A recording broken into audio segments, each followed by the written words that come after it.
మన రాష్ట్ర ప్రభుత్వం చంద్రబాబు నాయుడు గారి యొక్క ఆదేశాల మేరకు కేంద్ర ప్రభుత్వం పత్తి కొనుగోలు సంస్థ సిసిఐ ఈరోజు పత్తిపాడు అగ్రికల్చర్ మార్కెట్ పరిధిలో ఉన్నటువంటి పత్తిని కొనుగోలు చేయడానికి ఈరోజు శివసాయి కాటన్ మిల్స్లో మొదట ప్రారంభించాం. ఇక్కడ మాకు పత్తిపాడు మార్కెట్ కమిటీకి సంబంధించి 4 మిల్లులను అటాచ్ చేశారు. శ్రీలక్ష్మి కానీ, తర్వాత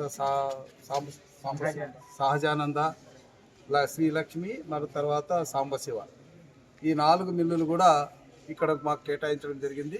ఈరోజు ఒక మిల్లుని సూచనంగా ప్రారంభించడం జరుగుతుంది.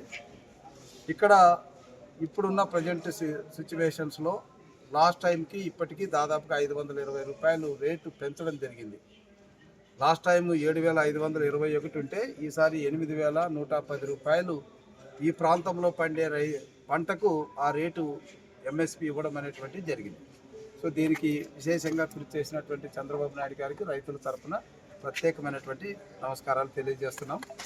అదేవిధంగా మన కేంద్ర మంత్రివర్యులు తమ్మసాని చంద్రశేఖర్ గారు కూడా ఎప్పటికప్పుడు కేంద్రం దృష్టికి తీసుకుని వచ్చి తొందరగా ఈ పత్తి కొనుగోలు కేంద్రాలు ఏర్పాటు చేసే విషయంలో చొరవ చూపినందుకు తమ్మసాని చంద్రశేఖర్ గారికి కూడా కృతజ్ఞతలు తెలియజేసుకుంటూ, మరి ఈరోజు మన వ్యవసాయ శాఖ మంత్రులు అచ్చెన్నాయుడు గారు రైతులకు కొన్ని సూచనలు ఇచ్చారు. అదేంటంటే సిసిఐ రూల్స్ ప్రకారంగా 8 నుంచి 12% తేమ మధ్యలో మాత్రమే పత్తి కొనుగోలు చేయడం జరుగుతుంది. అయితే ఇటీవల వచ్చినటువంటి తుఫాను బాధితులు అందరూ కూడా ఉన్నాం కాబట్టి తుఫాను వల్ల మాయిశ్చర్ కంటెంట్ పెరగడానికి ఎక్కువ అవకాశం ఉంది. ఇప్పుడే చెక్ చేశాం. దాదాపు ఒక చోట 14 వస్తుంది, ఒక చోట 18 వస్తుంది, ఒక చోట 21 వస్తుంది. సో మేము ఇక్కడ కొనుగోలు వాళ్ళని కోరేది ఏంటంటే 6 చోట్ల తెచ్చినటువంటి స్టాక్ను 6 చోట్ల ఈ మాయిశ్చర్ కంటెంట్ ఎంత ఉందన్నటువంటిది తేల్చాల్సినటువంటి అవసరం ఉంది. రైతులు ఎక్కడైతే రాడును దించాలనుకుంటారో అక్కడ మాత్రమే దించాలి. వాళ్ళు ఇష్టం వచ్చినట్లు చేయడానికి కుదరదు. సో దీనికి ప్రతి కొనుగోలు కేంద్రం దగ్గర మా మనిషి కూడా ఒకరు ఉంటారు. సో వాళ్ళు కూడా దీన్ని ఎప్పటికప్పుడు పర్యవేక్షిస్తుంటారు. ఏదైనా చిన్న పొరపాటు జరిగినా ఇప్పుడు అగ్రికల్చర్ మార్కెట్ కమిటీ కూడా మాకు ఏర్పాటు అయింది కాబట్టి దాదాపు 15 మంది డైరెక్టర్లు ఉన్నారు. ఒక్కొక్క దగ్గర 2-3 డైరెక్టర్లను కూడా పెట్టడం జరుగుతుంది. సో నిరంతరం పర్యవేక్షణలోనే రైతుకు అన్ని విధాలుగా అందుబాటులో తీసుకురావడం జరుగుతుంది. అయితే రైతులు గమనించాల్సిన విషయం ఏంటంటే 8 నుంచి 12% మధ్యన, అంటే 1% పెరిగితే 9 వచ్చింది అనుకోండి, 9 వస్తే మనకి 80 రూపాయలు తగ్గుతుంది. అట్లా 12 వరకు వెళితే 320 రూపాయలు తగ్గుతుంది. సో ఇది మనం చూడాలి. ఇంకొకటి ఏంటంటే మనకు పత్రికల్లో చూసాము 7,511 రూపాయలు అనేది 10 రూపాయలు అనేది మనది కాదు. అది మనం వేసేది బన్నీ బ్రహ్మి కాబట్టి మనం వేసే కాటన్కి మనకు పొడుగు పుంజం ఉంటుంది కాబట్టి మనకు 8,110 రూపాయల రేటే మనకు వర్తిస్తుంది. ఇది చూడాలి. ఎప్పటికప్పుడు రైతులు ఏ చిన్న సమస్య వచ్చినా హెల్ప్ లైన్ కూడా ఏర్పాటు చేస్తాం నియోజకవర్గ పరిధిలో. సో దానికి ఎప్పుడెప్పుడు పర్యవేక్షణ చేస్తాం.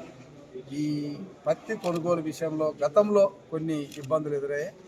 ఎందుకంటే అప్పుడు కొనుగోలు చేసినటువంటి కొన్ని కంపెనీలు వాళ్ళు పత్తి మిల్లు యజమానితో కుమ్మక్కై రైతులకు కొద్దిగా ఇబ్బంది కలిగించినటువంటి మాట ఉంది. సో దాని మీద విచారణ జరుగుతూ ఉంది. ఇప్పుడు నేను కొనుగోలు వాళ్ళకి పత్తి ఇక్కడ మిల్లు వాళ్ళకి నేను తెలియజేసేది ఒకటే, ఇప్పటికే రైతులు చాలా నష్టపోయి ఉన్నారు.